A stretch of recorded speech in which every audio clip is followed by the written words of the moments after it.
They whispered that the king's feasts never ended with bread and wine. Servants vanished, prisoners were not buried.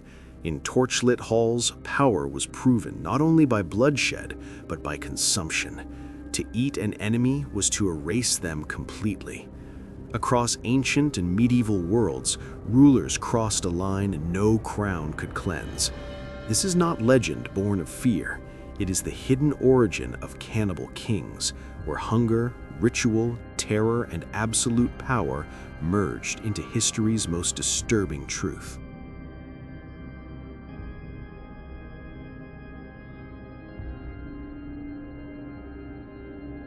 The idea of a ruler consuming human flesh is often dismissed as myth, a grotesque exaggeration invented by enemies or later moralists. Yet across multiple civilizations, separated by centuries and continents, credible accounts describe kings and warlords who practiced cannibalism not out of desperation, but as ritual, punishment, or political theater. These acts were rarely random. They followed belief systems in which consuming flesh meant absorbing power, erasing rivals, or demonstrating divine authority. To understand how cannibal rulers emerged, one must abandon modern assumptions and enter worlds where sovereignty was enforced through fear as much as law. In many early societies, kingship was inseparable from the sacred. Rulers were not merely political leaders, but intermediaries between gods and mortals. Their bodies, words, and actions were believed to shape reality itself. Within such systems, taboo could become privilege. What was forbidden to the common person could be permitted, even required, of the king.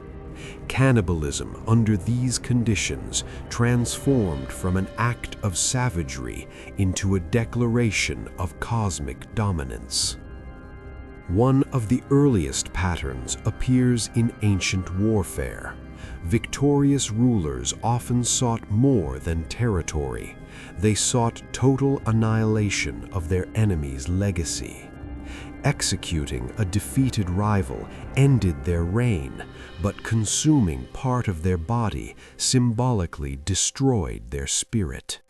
In several cultures, chroniclers describe rulers who ate the hearts, livers, or flesh of defeated kings, believing strength and legitimacy could be transferred through consumption.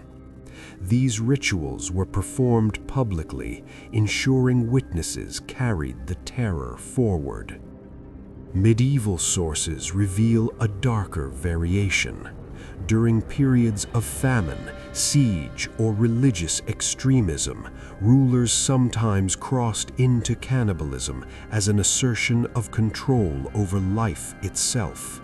Chroniclers describe kings who ordered condemned prisoners served at banquets, not as sustenance, but as spectacle. The message was unmistakable. The king's hunger mattered more than human existence. Fear became governance.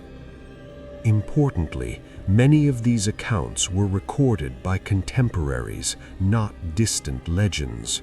Court historians, religious observers, and even loyal scribes struggled to reconcile such acts with moral frameworks. Some justified them as divine punishment enacted through royal will.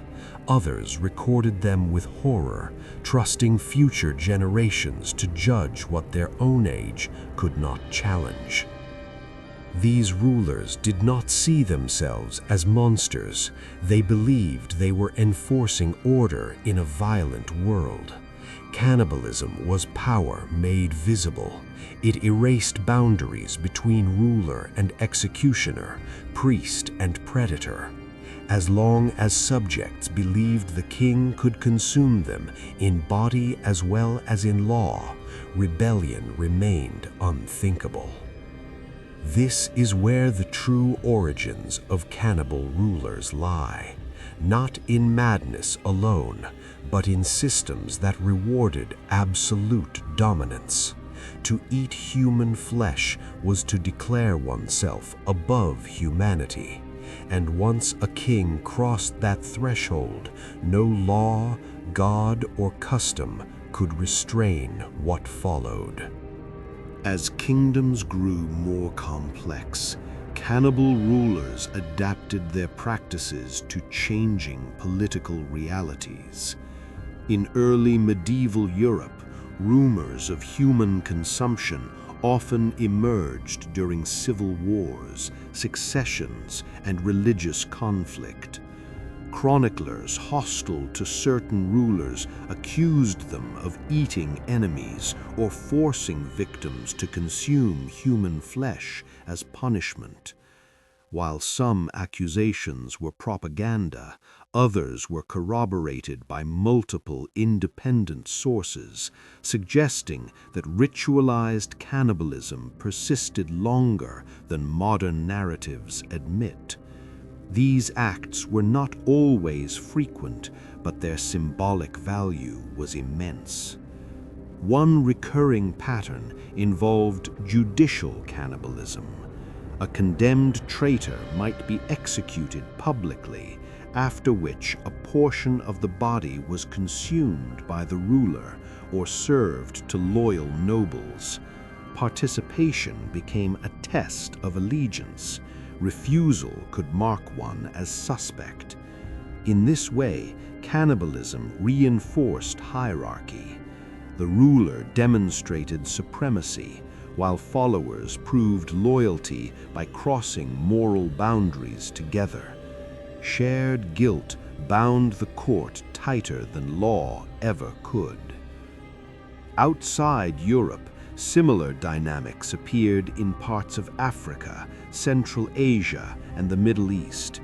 In several steppe societies, warriors believed courage and ferocity resided in the flesh. Kings who consumed fallen enemies were thought to accumulate strength beyond ordinary men. Travelers and diplomats recorded banquets where the remains of defeated rivals were presented ceremonially, surrounded by chants, drums, and invocations. These were not frenzied acts, but structured rituals governed by strict rules. Religion often provided justification. Some rulers claimed divine visions commanding them to consume human flesh as purification or sacrifice. Others framed the act as sacred vengeance. By redefining cannibalism as sacred duty, rulers insulated themselves from moral criticism. To question the act was to question the gods themselves. This fusion of faith and violence proved extraordinarily resilient, especially in societies where literacy was limited and oral tradition shaped belief. The psychological impact on populations was profound. Fear spread faster than armies. Stories of cannibal kings traveled along trade routes, reaching distant villages long before soldiers arrived. Many cities surrendered without resistance, convinced that defeat meant more than death. It meant erasure. Parents warned children with whispered tales. Priests preached obedience as survival. Cannibalism became a weapon without equal. Yet these rulers were also deeply paranoid. To rule through terror required constant reinforcement. Cannibal kings surrounded themselves with informants, executioners, and ritual specialists who ensured that fear never faded. Any sign of mercy risked undermining the myth. Over time, consumption escalated. What began with enemies expanded to criminals, then to prisoners taken at random. Power fed on itself. Some contemporaries sensed the danger. Court advisors occasionally recorded warnings, noting that kings who crossed certain taboos lost divine favor. Rebellions often followed periods of excessive cruelty. Cannibal rulers rarely died peacefully. They were assassinated, overthrown, or torn apart by mobs who believed killing such a king restored cosmic balance. Ironically, their deaths were sometimes accompanied by rituals mirroring the horrors they once commanded. Despite this, the idea did not vanish. Each new era produced rulers who flirted with the same boundary, convinced they could wield terror without consequence. The persistence of cannibal kings reveals an uncomfortable truth. When authority becomes absolute, morality becomes negotiable. The act of eating human flesh was never about hunger. It was about domination made irreversible. By the late medieval period, direct acts of royal cannibalism became rarer, but the idea itself did not disappear. Instead, it transformed. Flesh was no longer always eaten publicly, yet symbolic consumption endured through language, law, and ritual. Kings spoke of devouring rivals, drinking the blood of rebels, or feeding on the bodies of traitors. These metaphors were not accidental. They preserved the psychological framework of cannibal rule while adapting it to societies increasingly constrained by religion and written law. Several rulers exploited famine to revive literal practices in secret. During prolonged sieges or natural disasters, royal courts sometimes consumed executed prisoners under the pretext of necessity. Chronicles from besieged cities describe hidden kitchens where flesh was prepared away from the public eye. Servants sworn to silence handled the work. The king's participation, even if private, reinforced the belief that survival itself flowed from his body. To eat what the king ate was to share in sovereignty. In colonial encounters, European observers projected cannibal imagery onto foreign rulers, often exaggerating or fabricating practices to justify conquest. Yet this propaganda succeeded because cannibal kings already existed in cultural memory. When explorers claimed a ruler consumed human flesh, audiences believed it instantly. The archetype was too familiar to question. Fear traveled faster than truth, and empires expanded under the banner of civilizing lands ruled by monsters. Psychologically, cannibal rulers exhibited striking similarities across cultures. They demanded absolute obedience, ritual humiliation of enemies, and constant affirmation of dominance. Many surrounded themselves with relics made from human remains, bones, teeth, or preserved skin, believed to concentrate authority. These objects were displayed during court ceremonies, turning governance into theater. Subjects did not simply obey laws, they witnessed power enacted through the body. Medical writings from the Renaissance reveal another layer. Physicians attached to royal courts sometimes endorsed the consumption of human flesh or blood as medicine. Executed criminals were rendered into powders, tinctures, or broths believed to cure epilepsy, weakness, or infertility. When kings partook, it reinforced the notion that human bodies were resources under royal ownership. Life itself became property of the crown. Resistance emerged slowly. Religious reformers argued that cannibal kings violated divine order, not merely human law. Philosophers questioned whether fear-based rule could endure. Pamphlets circulated describing the moral decay of rulers who crossed the ultimate boundary.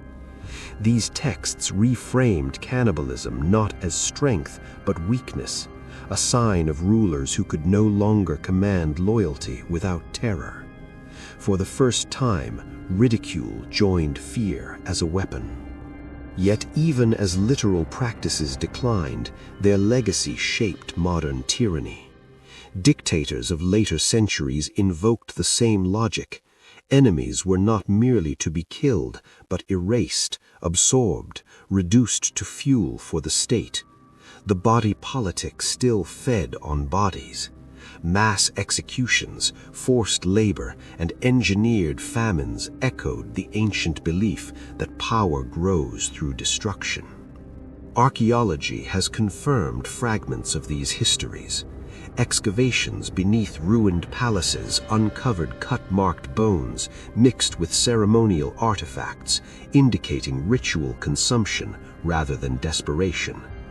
Inscriptions reference feasts of victory where the enemy became strength. These discoveries force historians to confront a reality long dismissed as myth. The cannibal king was never an anomaly. He was an extreme expression of a recurring truth. When rulers believe themselves divine, human limits vanish. The boundary between metaphor and flesh dissolves. And once crossed, it is rarely crossed only once. In the final phase of this long and disturbing history, the cannibal king ceased to exist as a figure of flesh and became an idea that outlived crowns and thrones. Early modern states outlawed ritual consumption outright, branding it heresy, madness, or treason.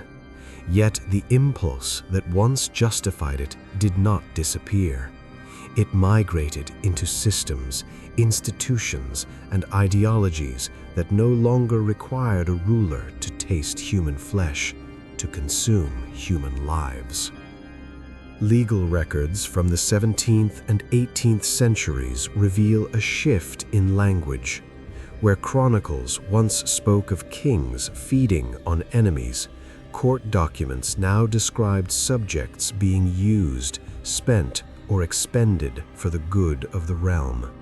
Bodies were drafted into endless wars, mined for labor, or sacrificed to imperial ambition. The ruler no longer ate, but the state still consumed. Cannibalism became bureaucratic. Revolutionary movements claimed to break this cycle, yet often reproduced it. Leaders who rose by denouncing monstrous kings soon adopted the same logic of devouring opposition. Enemies were labeled parasites, vermin, or disease. Once stripped of humanity, they could be destroyed without remorse. The ancient ritual returned in modern language, proving how deeply the archetype was embedded in political thought. Anthropologists studying oral traditions found that stories of flesh-eating rulers persisted among common people long after historians dismissed them. These tales served as warnings passed between generations. Children learned that absolute power always demanded a price, and that rulers who claimed divine right would eventually demand the body itself. Myth became moral memory. Modern psychology offers insight into why such rulers emerged repeatedly. Cannibal kings displayed traits associated with extreme narcissism and dehumanization. They perceived others not as individuals, but as extensions of themselves or obstacles to be removed. Eating flesh, literal or symbolic, reinforced this worldview. It erased boundaries and confirmed domination at the most intimate level. The final disappearance of cannibal rulers did not come from moral awakening alone. It came from surveillance, accountability, and the fragmentation of power. When authority could no longer be concentrated in a single body, the ritual lost its meaning. A king who could claim divine uniqueness had no flesh to consume. The spell was broken not by compassion, but by structure. Yet history offers no comfort in certainty. Wherever power again gathers unchecked, the logic of consumption returns. The language resurfaces, the rituals adapt. The king may wear a crown, a uniform, or a suit, but the hunger remains the same. Lives reduced to numbers, enemies reduced to fuel, fear reduced to obedience. The real origins of cannibal rulers were never about hunger. They were about belief. The belief that some lives exist only to be taken. The belief that authority flows downward through destruction. The belief that power grows stronger the more it consumes. Once societies accepted these ideas, flesh was only a matter of form. The story of the cannibal king is therefore not confined to the past. It is a mirror held up to every age. It asks the same question again and again. When leaders demand everything, how much are people willing to give before there is nothing left but silence?